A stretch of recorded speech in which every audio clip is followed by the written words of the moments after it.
Hi, it's Maxie Monroe on the couch, but really it's on the mat. This is a continuation of my fitness videos that I've been posting on YouTube. And I did actually create a video that it ended up being really long. So I decided that I would reshoot the segments so that they're shorter and you don't get like, oh my God, this video is so long. So this will be the shorter pieces of the longer version. So I'll post the shorter ones first and then the long version, which is over 30 minutes. But it did include a warm-up with Pilates, chest exercises that you can do from home, and then some Pilates exercises, and then stretching at the end. So a couple of things. As most of us, it could happen, I actually injured my rib cage muscles right on the right-hand side. And if you do that, they're quite painful. I think I strained it, so I don't think I pulled a muscle because it can actually breathe. But it definitely has made it hard for me to do any type of workout. I decided today that I was going to try. So I'm going to do my best to teach it properly and also protect myself from injuring it further. Okay, so it is okay, you know, that these things can happen, but remember, always rest. It's very important to rest, especially if you have a recurring injury or you get injured. Because if you are injured, you can't work out. You're going to do more damage. Okay, so in the first part of these shorter versions, we're going to go into some chest exercises. Typically, I would do it at a gym, but my gym is closed. So we're just going to do it on a mat because I don't have a bench.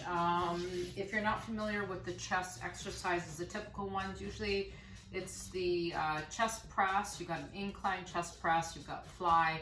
And there's other machines that you can use. There's definitely tons. So in the first one, we're just going to do a flat bench, but I'm using the mat because I don't have a bench. And I'm going to use some of my free weights.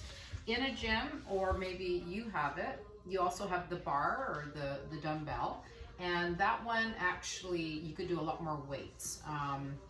And if you're starting out, the bar itself is heavy. So I always, when I start doing chest presses that way, I start with the bar first just to warm up, and then I add my weights, because you don't want to be in a situation where you've overloaded it and then you can't lift it and you injure yourself. Okay, so in this one, I'm just gonna lie on my back. I gotta be careful because of my rib cage, and I'm not doing the warm up. I have it in my long version. I've talked about the breathing and about making sure that you connect breath, gauging abdominals, that's important, and then using the breath to actually push, you know, press. That will actually engage those muscles a lot better.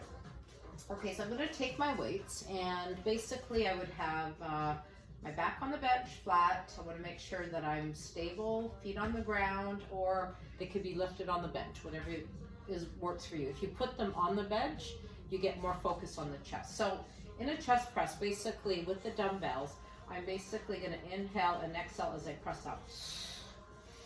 And I would typically do 15 reps of this, 4 or 5 sets of this exercise. And I would probably superset it with the incline bench press, which is basically the same exercise but on an incline bench. And then if I could still go to my third exercise, I would then do the chest fly, which I'm going to show you. So with this one, you want to think about having your arms out, bent, and then bringing them up towards the ceiling. Okay, always controlled movement. Making sure that you're focused on the chest muscles. The idea is why you want stabilization on the back and you want to connect the abdominals is you want to focus the attention on movement of using the chest to move the dumbbells up or the barbell. So that's critical. I think if you're doing it and you're wobbly and you've got too much weight, you're just going to, one, the technique is poor, you're not going to get results. The idea of tension and weight training is to make sure that the muscles are breaking down.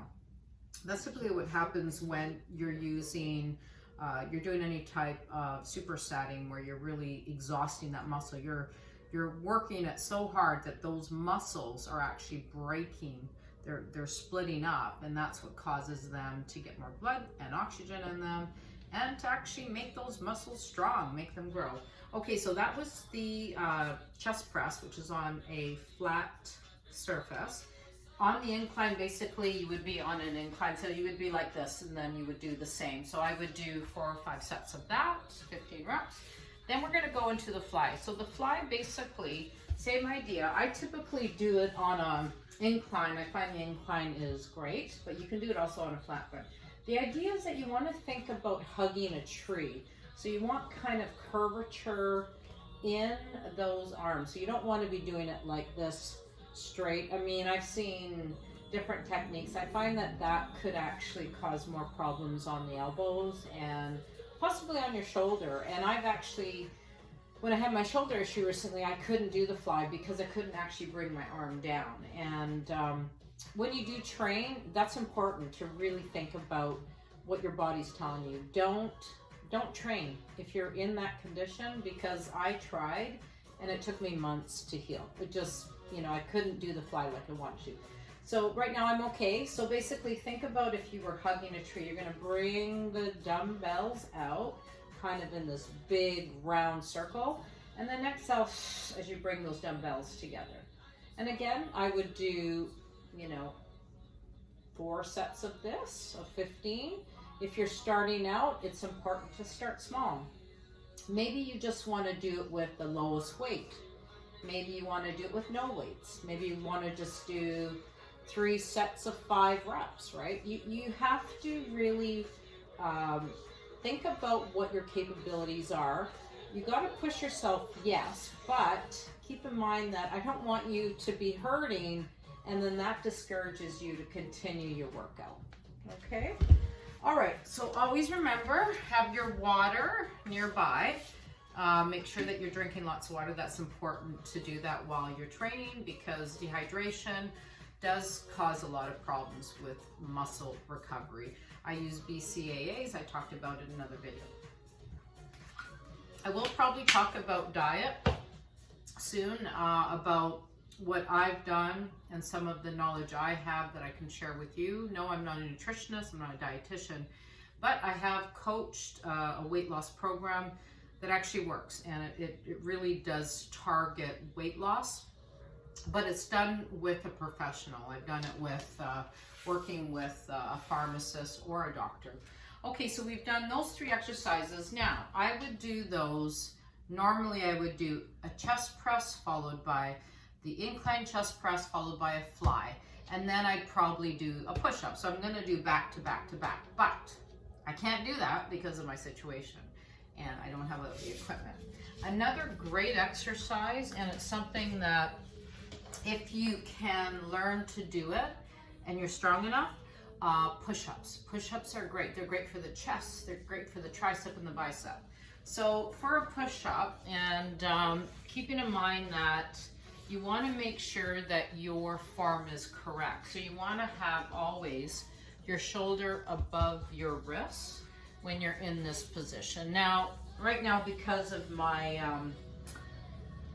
my poor little rib cage, it's more this part that hurts, but going down, so when I'm going down, I'm bringing my body down so my nose can touch. Now, if you're just starting out, you may not be able to go all the way down. So if you're just starting out, maybe what you want to do is do it with your knees bent, which is like that, okay?